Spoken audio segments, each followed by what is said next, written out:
Leaders leaving, legends landing, an injury crisis, and tycoons tinkering. We've got a job search, a Premier League title challenge, and an introduction to Anthony Clark. Strap in, my excellent friends, because this transfer window is going to be a wild ride. 3 years ago, this Everton team was in the Championship, and now, with me in post as Director of Football, we sit 11 points clear at the top of the Premier League. Best defensive record in the division, third best attack, 16 different goal scorers, 9 players with a 7+ rating. Henoff, a record signing who some of you questioned, has a 91% save percentage. So can we win the league this year? Well, it's probably the best opportunity we will ever have. Man City off the pace, Chelsea, Liverpool, Arsenal all falling behind, Newcastle our closest challengers. Just one thing to throw into the mix though, the Manchester United job is available, so will I even make it to the end of this transfer window at Everton? The United job is very interesting. Ronald Koeman has been sacked with the club in 16th place, but they still have the best facilities in the country, an enormous stadium, and they want to apply Moneyball principles, sign players under the age of 23, play defensively solid football, develop players using the club's youth system. That is really, really exciting. They also have a load of debt and a squad that is an absolute mess. 10 players aged 30 or more, and their youngest first team regular this season is 27. I smell a powerful Moneyball opportunity here. We will apply and declare our interest in the job, hoping, of course, that we'll be able to take this job, if successful, at the end of the season, because there's no way I want to step away from an Everton Premier League title challenge when we're only halfway through. So in the meantime, we continue to Moneyball at Everton. Caligari has moved to Flamengo for a fee of £5 million, which is quite spectacular given he only had 6 months left on his contract. However, he does represent the first loss we've made on a transfer deal since joining Everton 3.5 years ago. We signed him for 11.25 million, played a crucial role in that promotion season, a permanent fixture in the team in the first year back in the Premier League, so deserves to go back home. For a £5 million fee with 6 months left, I'm actually taking that as a pretty good deal, all things considered. And on the 1st of January, we have 3 new fantastic arrivals for a combined fee of £33 million. Adilson Conte joins us for £2.3 million, 18-year-old with 4-star potential. I am looking here to improve the chances of getting first team ready homegrown at club players. So no loan for Conte, he is staying here for the next 3 years, as is Mark Christensen, a central defender with 5-star potential from Copenhagen for £13.25 million. And lastly, Soares, who is now valued up to £62 million, we purchased from Internacional in Brazil for £17.5 million. He's been a fixture in their first team for the last 4 years and is a ready-made advanced playmaker able to step into the team right now, and we might need him. More on that in a moment. Anthony Clark picks up the Manager of the Month award for December though, with a 75% win ratio. And then out of nowhere later the same day, apparently our chairman is looking to leave the club and a mystery foreign tycoon is looking to complete a buyout and invest large sums of money in new players and facilities. That's incredibly exciting, but also, how on earth would I apply Moneyball in that setting? We'll worry about that later though, because right now we're playing Arsenal. It's the Kylian Ledoux derby. We sold Ledoux for £30 million in the summer, and we're due another 7.5 once he's reached a certain number of appearances. He has not been a permanent starter for them, but we of course know how good he can be. What about the rest of this Arsenal team though? They are languishing in 6th place. And it's a 1-0 defeat. Ledoux does get one over on us. We won the XG battle, but actually it was a pretty poor performance by the look of things, just 37% possession. But I mustn't grumble, considering the media still had us as 9th favourites for the title. That is only the 3rd match we've lost this season, and all of them away from home. The XG table, though, does tell a very interesting story. With Henoff in goal, we've conceded 8 fewer goals than our XG against would suggest, which has given us a 17-point advantage. Can Henoff maintain that incredible form, or are we going to regress to the mean? Our advantage slips to 8 points. We need to keep hold of that lead, and we need to do it without one of our top players, because on the 4th of January, Fabian Rieder has joined Real Madrid for £29 million. The fans are disappointed. He was an important player, he was a team leader, but only 11 starts this year. He was not the first name on the team sheet that he had been in previous seasons. And how can I turn down an £18 million profit? And I have utter faith that Soares is going to be even better, already just as good as Reader, potential to improve further. And Keiki has also moved on for £24 million to Sevilla. The fans there concerned that a regular starter was sold, but the reality is, nah, not this season. Just 3 substitute appearances, so a £7 million profit is phenomenal Moneyball business. Our application for the Man United job, however, was unsuccessful, which I think is quite frankly rude considering how much we've outperformed Man U over the last 2 years. So the focus is now firmly on Everton for now. And what am I going to do with £53.5 million? Well, a 4-0 win at home against Fulham is a fantastic way to get back on track after that Arsenal defeat. 2 goals for Vitor Roque, 1 each from Taser and Hannibal. And look at that 7.5 debut performance by Soares. Fabian who, I hear you say? The first goal was a beautiful, typically predatory finish from Taser, just being in the right place at the right time. Honestly, that lad, when he plays up front, always knows where the ball is going to fall. Secondly, a fantastic strike from Hannibal. 1 touch, wallop into the back of the net before the Vitor Roque show kicked off. An incredible solo strike using the defender for an assist, and a brilliant tight angle finish there before Whittles cutting out an attempted pass from Fulham. Roque taking on the defence single-handedly. 4-0, thank you very much. But in less exciting news, the takeover rumours are apparently just speculation. Who knows who to believe in this particular circumstance? Your guess is as good as mine.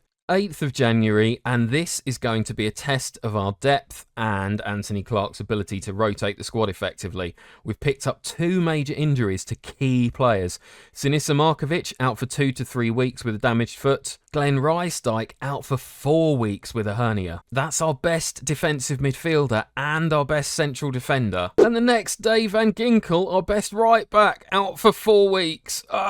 This is not good. But that injury crisis gives Mark Christensen an opportunity to step into the team, and he makes his debut for us in a 5-2 victory over Sheffield United in the FA Cup. 6.3. Slow start. He's 18 years old, he's going to get a lot better. Our first goal from Matt Whittles was a quite remarkable finish from the edge of the box. The ball came to him, and how he managed to place that into the bottom corner so deftly past so many Sheffield United defenders, I have no idea. But we then switched off a bit, leaving space in the box for Sheffield United to grab an equaliser. We then went behind, some real defensive sloppiness, allowing their striker to just get a clean breakthrough, went round the goalkeeper, and we couldn't keep the ball out. And from that point on, there was no turning back. We just decided to dominate.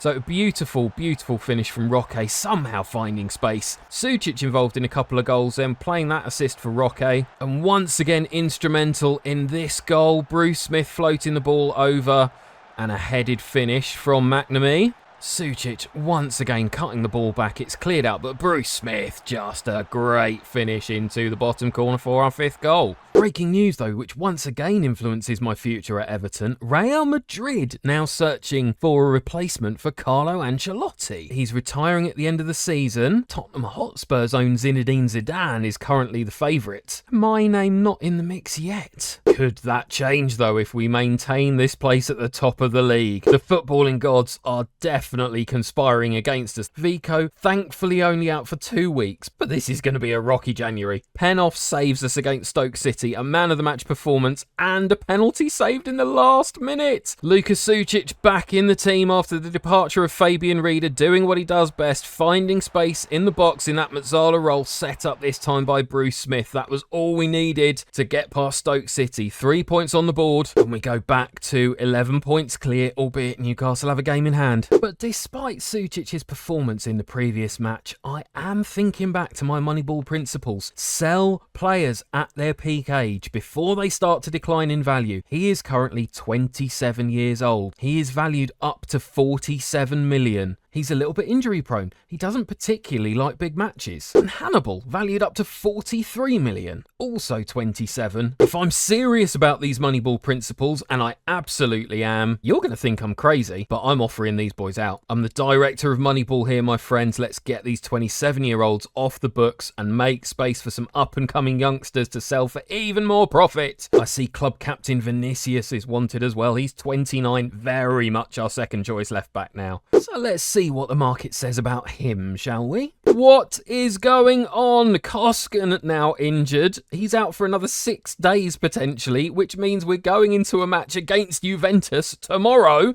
without any natural right back. This should be fun. What an incredible match. A combined XG of just over 2 results in a 7-goal thriller. Sadly, we came out on the losing end, probably because Penhoff had an absolute stinker. For Juve's first goal, he could not get his foot to the ball ahead of the Juventus player. For the second, he managed to get a hand to it, but not strong enough. It went through him. Very disappointing. I expect Penhoff to stand much taller than that. And then he conceded a weak third goal from a corner. We managed to get one back, though, with a lovely finish from McNamee, although, to be fair, their goalkeeper then palmed it into the net as well.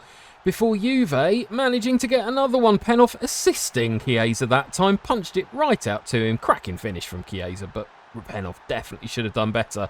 But a good headed goal from a Malero corner for Vico to pull one back. And then Roque managed to find McNamee at the back post to set up a grandstand finish. That was in the 88th minute, but nothing more came of it. And in ultra happy news, now Penhoff is injured as well. Honestly, I haven't seen anything like this in my time at Everton. 7 first-teamers now on the treatment table. This is crazy. It's also incredibly problematic. So Penhoff is injured, Cerner is out on loan, and Duguay is injured. French is out on loan. So untried 18-year-old Jake Whiteoak is currently the next in line. Cerner, my friend, you're coming home. More Moneyball magic, though. João Veloso is joining us from Juventus for £23.5 million, potentially 5 million more after 50 games played for us. Even more of a natural playmaker than Soares, but the fans are well aware how overloaded we now are with midfield orchestrators, so I have to make room. No takers for Hannibal or Sucic just yet, but 26-year-old Malero, who's played very little for us this year, has joined Marseille on loan.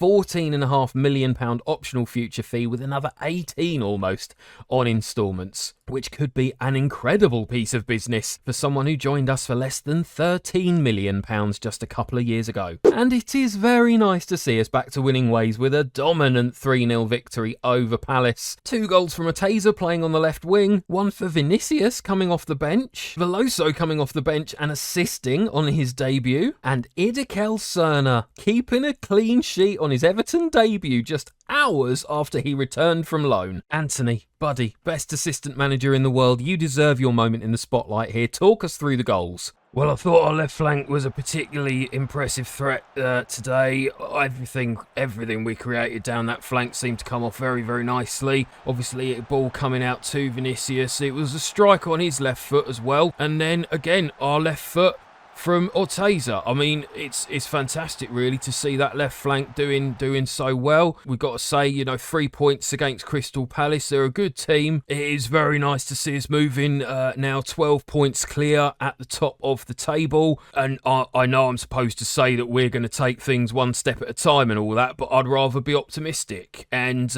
aim high. And the sky really is the limit for this group. They're a fantastic bunch of lads.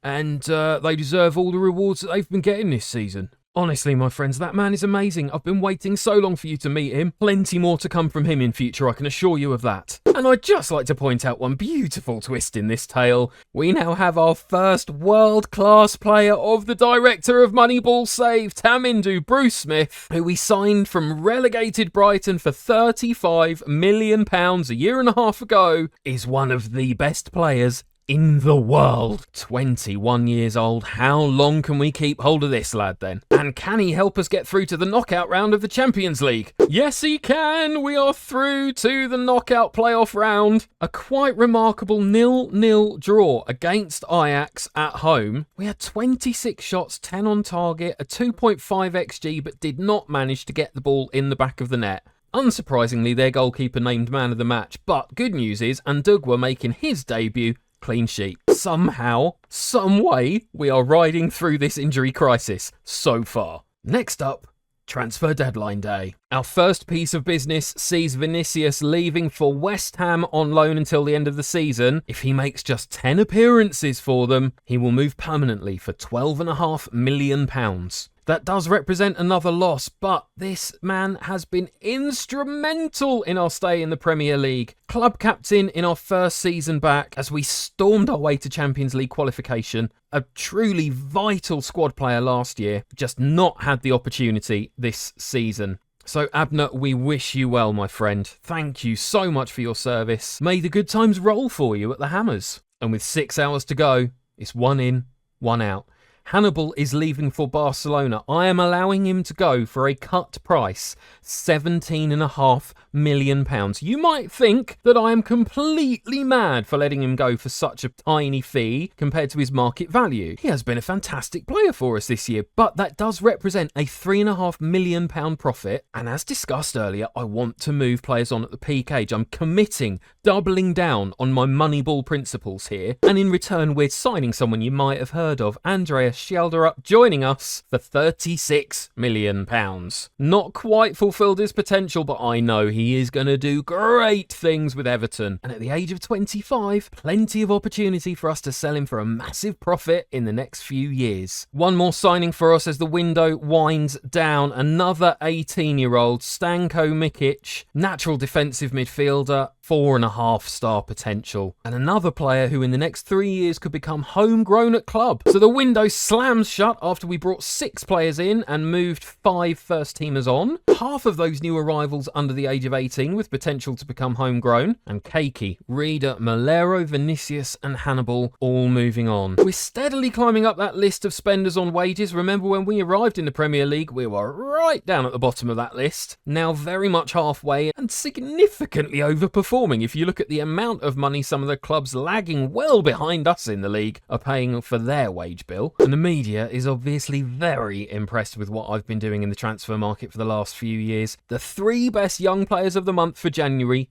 all from Everton Football Club. And this is the icing on the cake. Schelderup scores on his debut as we beat Leeds away from home. I have no idea what Schelderup was doing in the middle of the pitch there to play that pre-assist to Van Ginkel, but a beautiful cross. Deft finish there from Schelderup. Henhoff back in the team, which is nice to see some of those injured players returning. And look at that. 25 matches played, we've got 64 points. What do you think about that, Anthony? Yeah, no, it's obviously a fantastic achievement. This squad of lads are doing incredibly well. It was nice to see that winning goal coming from our left flank. As you know, our left flank is something that I'm very keen to see us make use of in our football matches. And I would also like to highlight what an incredible job these boys are doing, considering how young they are compared to the rest of the Premier Division. Using my mental arithmetic, I am aware that the average age of our squad is just 21.87 years old. What?